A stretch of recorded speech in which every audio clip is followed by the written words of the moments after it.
Well, yes, my people, Jah people, blessed love, and I'm a worse up voice, yeah. But me couldn't pass this. Andrew Holness just shock the world.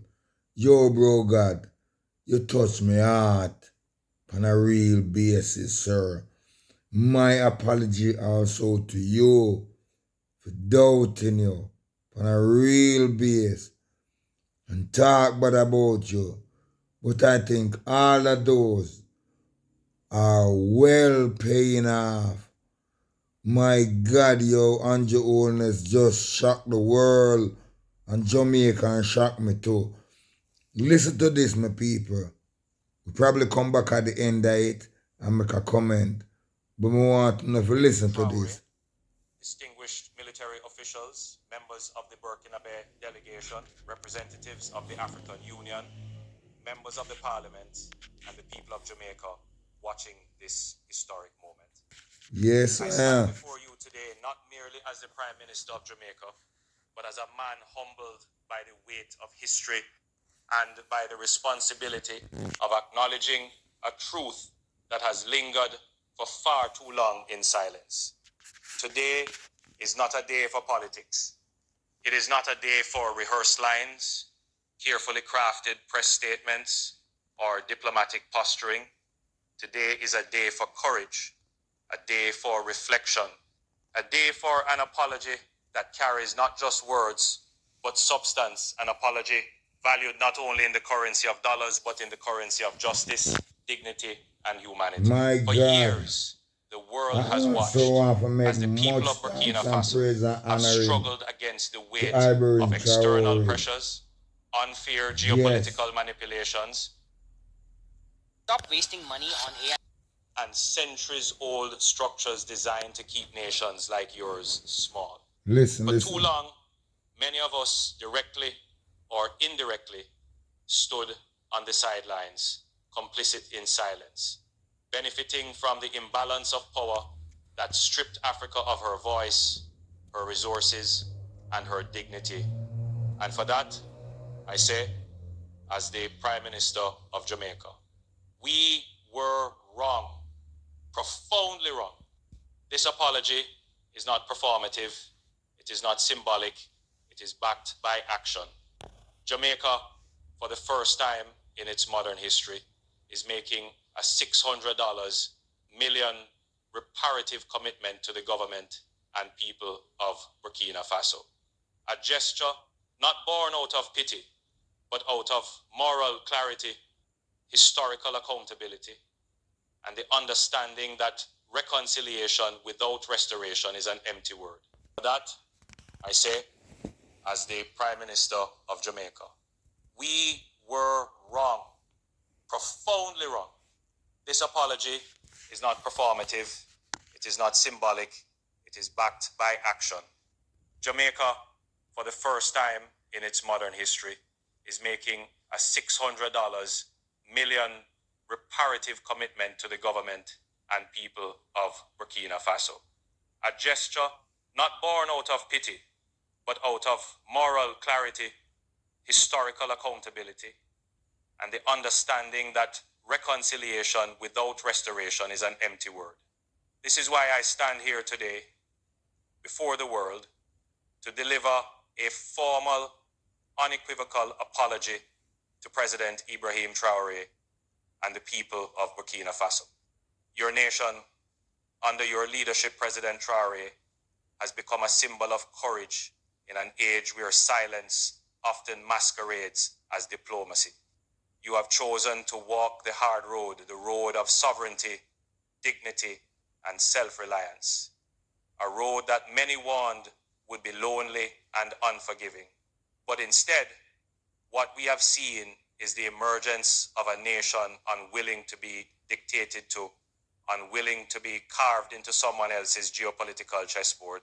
And for that, you have earned not only the respect of your people, but of millions across the globe who watch in quiet admiration.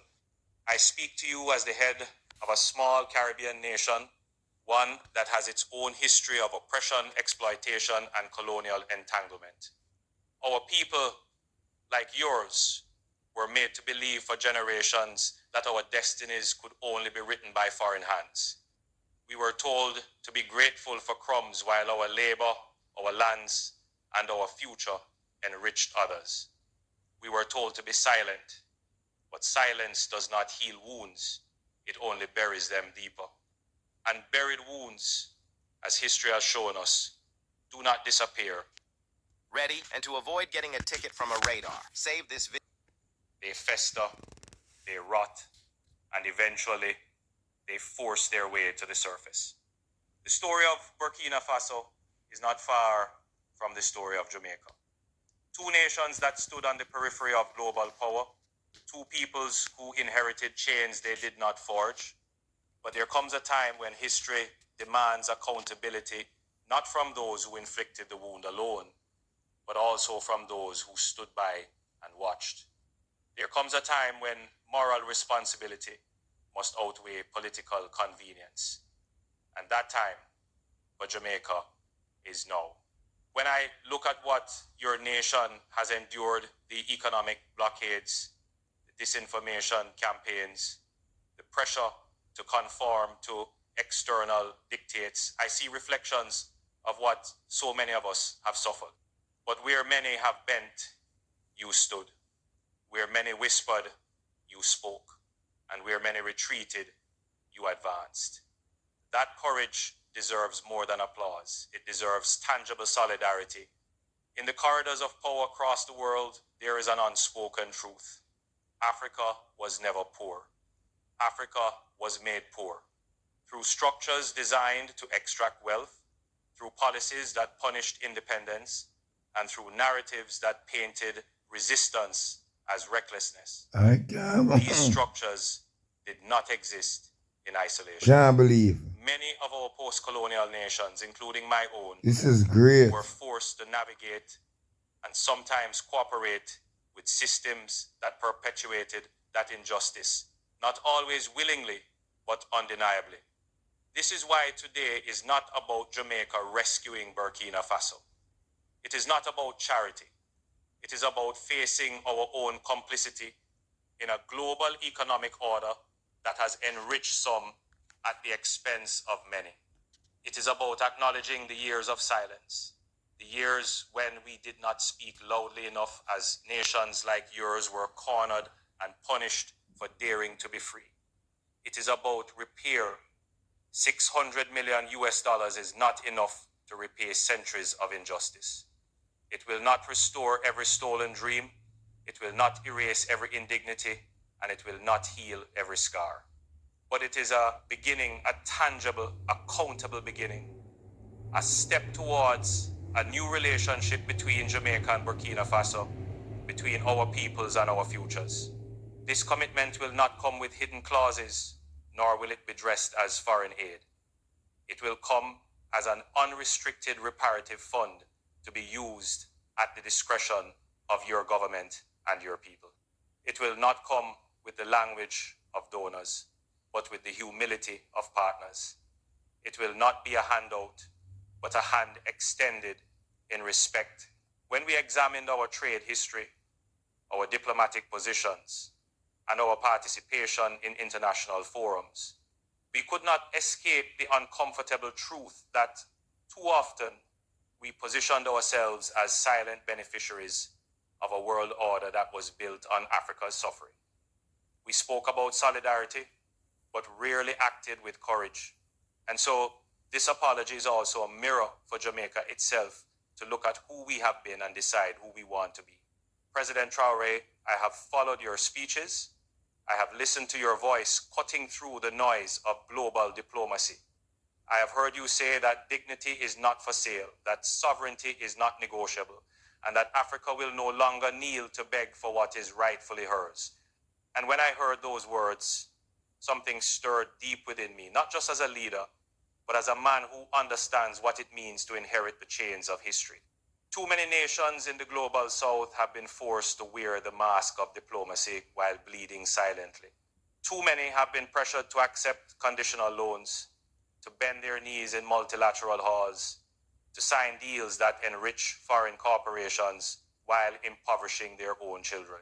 But what you have done is remind the world that a people willing to endure hardship for their dignity are stronger than empires built on deceit. This is why this moment matters, because this apology is not only about the past, it is about rewriting the future. It is about building bridges between Africa and the Caribbean that are not dependent on foreign approval. It is about recognizing that we are stronger, not as subjects of global systems, but as architects of our own destiny. Our commitment of $600 million is structured over a 5-year period, not because we wish to control its use, but because we understand the importance of building sustainable, long-term partnerships.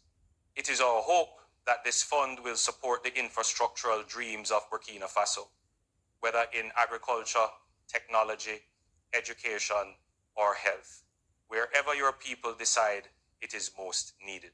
We will provide no oversight, no supervision, no interference.